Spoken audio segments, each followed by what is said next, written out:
Nick, Wild Web, Heavyweight, 11-0, 9 knockouts. Subscribe to Sporting Icon for your latest boxing news. Come! So David Haye, who has his rematch with Tony Bellew on May the 5th at the O2 Arena in London, has said that a future fight with Anthony Joshua would be like Muhammad Ali and George Foreman. And this is what David Haye had to say. If I punch holes in Tony Bellew, then people might say he's back in form and deserves another shot. I will be a huge underdog for a fight against Joshua. I am fully aware of that. He's 10 years younger, 3 inches taller and 3 stone heavier, and I'm coming off a couple of injuries. For me, that is Muhammad Ali versus George Foreman. Ali had suffered 2 losses against Joe Frazier and Ken Norton, and Frazier had knocked them both out. That's what I believe Ali was most recognised for. It was not for his heyday, when he was more agile and physically superior. It was when he beat the monster Foreman, when he was supposedly past his prime. If you want to be the best in the division, then you have to fight a guy with the highest profile, the biggest name, with the most belts, and Joshua is that guy. David Haye's statement. I think that's probably very delusional, that's for sure. And for me, even if he absolutely blitzes Tony Bellew, he doesn't deserve a shot with Anthony Joshua. And this is coming from a David Haye fan, if you like, whereas I supported David Haye for many, many years. It's just like the last year or so, last year or two actually, that I've kind of like fell out with him, if you like, to the point he even kind of blocked me on social media. Anyway, he come back after 3 years, after his shoulder surgery, potentially career-ending surgery, if you like, and went in there with a guy who learned to box from YouTube videos, like Mark Dumori. And you can kind of forgive him for that one to a point, because it was after 3.5 years out, and of course, nobody would expect him to go in there with somebody who is in form, if you like, and has been fighting higher position. So you can forgive Mark Dumori. But then he goes up against Arnold Jajai, bearing in mind, after Mark Dumori, in the build-up to this Arnold Jajai fight, before he even announced that his second comeback fight was against Arnold Jajai, the Cobra, or as Tony Bellew would call him, the Worm, Tony Bellew promised the fans it was going to be a huge name, one that the fans are going to get very excited for. And he even put ticket sales up before he even announced it. So in other words, he was conning the public, is what happened. Then he announced Arnold Jajai, when a lot of people like me, I thought it was going to be someone like Shannon Briggs. I thought that was a reasonable request. People knew who Shannon Briggs was. People knew that he was dangerous, especially in the early rounds. Why not? And of course, Shannon Briggs has been calling him out for quite a while as well. But David Haye chose Arnold Jajai, and people were very upset about that. Most notably, Shannon Briggs was very upset about that as well. He kind of called off Shannon Briggs by saying, okay, you fight on my undercard, and then we'll talk about fighting next. And according to Shannon Briggs, everything was set. They agreed things behind the scenes that this is what happened. And as far as I'm aware, or so I hear, anyway, I don't know this for a fact, but Shannon Briggs didn't even get paid to be fighting on David Haye's undercard against Jajai either. So of course, after the fight, David Haye went quiet. He changed his number. Shannon Briggs couldn't get hold of him, and far from coming back over to the UK and hunt him down again, he just disappeared into obscurity, if you like, away from Shannon Briggs. Briggs even caught up with him over in America when he was there for the Frampton and Santa Cruz rematch, and David Haye ran away. And within all this time, after victories over Mark Dumori and Arnold Jajai, the guy who went down after a jab and was clearly there to lose, much like Joe Joyce's last opponent was there as well. There's a bit of a pattern here, isn't there? He became mandatory for the WBO, where he was set to face the winner of Joseph Parker and Andy Ruiz Jr.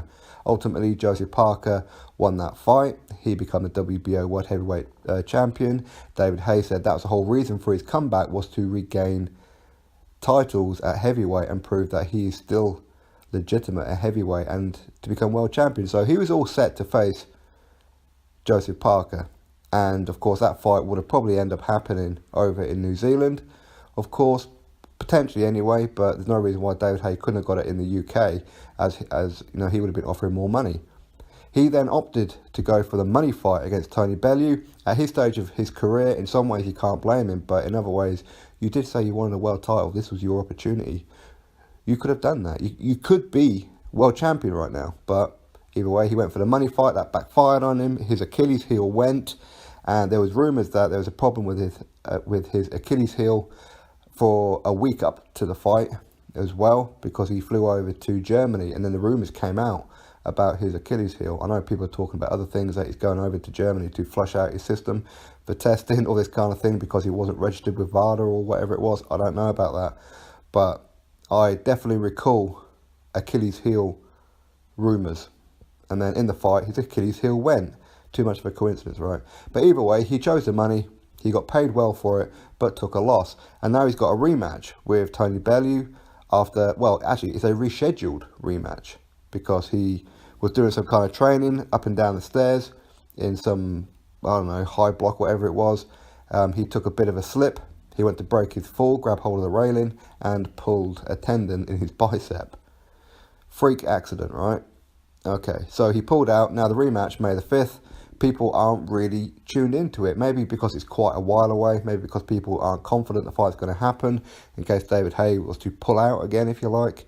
But ultimately, his reputation and his stock has plummeted, highly plummeted. Now, people like me and a lot of you guys, we remember him in his heyday, pardon the pun, but where he was explosive. He convinced me, and he convinced a lot of you guys, that he was going to beat Vladimir Klitschko. He didn't perform, all this kind of thing. So his stock well and truly dropped, but he kind of redeemed some of it when he beat a prospect in Derek Chisora, who had just come off a loss to Vitaly Klitschko at the top.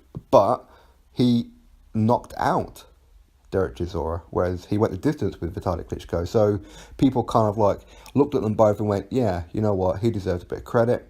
He then had a fight scheduled with Manuel Char. He then pulled out with injury. He then had then changed it. Rather than go back to Manuel Char, he went for Tyson Fury. Tyson Fury, he pulled out on Tyson Fury twice. And again, people just went, you know what, I've had enough. His comeback has been nothing short of a calamity, the Haymaker 2.0. As Tony Bellew said yesterday, does this mean now you're on the Haymaker 3.0? David HAYE was joking, saying, you know, this is David HAYE or Haymaker 25.0 and things like that. So he kind of knows that he is the brunt of a lot of jokes right now. And for him to even talk about Joshua is ridiculous. Him beating Tony Bellew, even in explosive fashion, is not good enough for a Anthony Joshua fight. Yes, it would sell, of course it would. David HAYE is well respected. He has done a lot for boxing. He's given us some great nights of boxing. Okay, they were against crap opposition, like Audley Harrison. I mean, how we all bought into that one, I'll never know. And, you know, he beat a couple of other guys. The Valuev fight was exciting considering the size difference, but if you look back at it, Valuev was not very good at all. But either way, he shouldn't be talking about Anthony Joshua. That's just my opinion. And if he was to blitz and annihilate Tony Bellew, no matter how he does it, even if he beats him up for like 2 or 3 rounds straight and then devastatingly knocks out Tony Bellew, where Tony Bellew needs gas and air, and, you know, in the ring at the end of the fight, which hopefully that doesn't happen, but even if it does, yes, people will go, wow, that was very explosive. But facts are, he should have beaten Tony Bellew anyway. He should have beat him in the first one. He should never have got to round number 6 when his Achilles heel went. Regardless of the fact that there was clearly an injury before then, if you check his ring walk, you can see he was very, very sluggish as he was walking. His fighting style was all off. It was wrong. So he was going in there knowing that there's a problem with his Achilles heel. He knew that as the rounds went on, it was going to cause him a problem. And ultimately, that's why he was swinging for the fences, to try and knock out Tony Bellew. But had he played it smart in the first round or two, he probably would have got on top of him. So he was supposed to beat Bellew. But by beating him this time, he's just rectifying what he should have done the first time round. That doesn't warrant an Anthony Joshua fight. That doesn't warrant any kind of top-ranked opponent. Maybe go up against somebody like Hughie Fury for the British. Should Hughie Fury beat Sam Sexton, which we all think that he will, but then go on from then and then fight a top 5, if you like. Beat them and then get into position. Go take on Jarrell Miller. Go take on Adam Kaunaki. Charles Martin even. Dominic Brazil. Whoever. The loser of Wilder vs Ortiz. Again, he never talks about Deontay Wilder. Tony Bellew alluded to this one as well. So why is it that David Haye has been adamant ever since his comeback he wants Anthony Joshua? It's for the money, that's all it is. Whereas most boxing fans, British boxing fans, will say, well, why didn't you go after Joseph Parker and then have unification against Joshua? Why didn't you go after Deontay Wilder and have unification against Anthony Joshua? So we could have 2 heavyweight world champions from Britain coming together in a huge fight. So anyway, just to sum up, Muhammad Ali versus George Foreman? No, it's not. David Haye needs a little bit of work. Does he have the time for that? Probably not. He's got his promoter's hat on now. That's going to take away a little bit of his fighting capabilities and his fighting mindset because he's got other things on his mind. But anyway, drop your thoughts below. Do you think that a fight between David Haye and Anthony Joshua would be like Muhammad Ali and George Foreman-esque, if you like? Would it be a case of, would you be interested in watching this fight if he beats and blitzes even Tony Bellew? Or do you think David Haye, just like I feel, that he still needs to do another 1 or 2 fights after that in order to earn a crack at Anthony Joshua to the point where people go, actually, David Haye could win this one? So, as of right now, even if he beat Tony Bellew, I don't believe that he has any kind of hope against Anthony Joshua. He's got a puncher's chance, of course. He's still devastating with that right hand. But anyway, drop your thoughts below on it all. Click that thumbs up. Click that subscribe button, of course. Have a great day, and I'll catch you next video.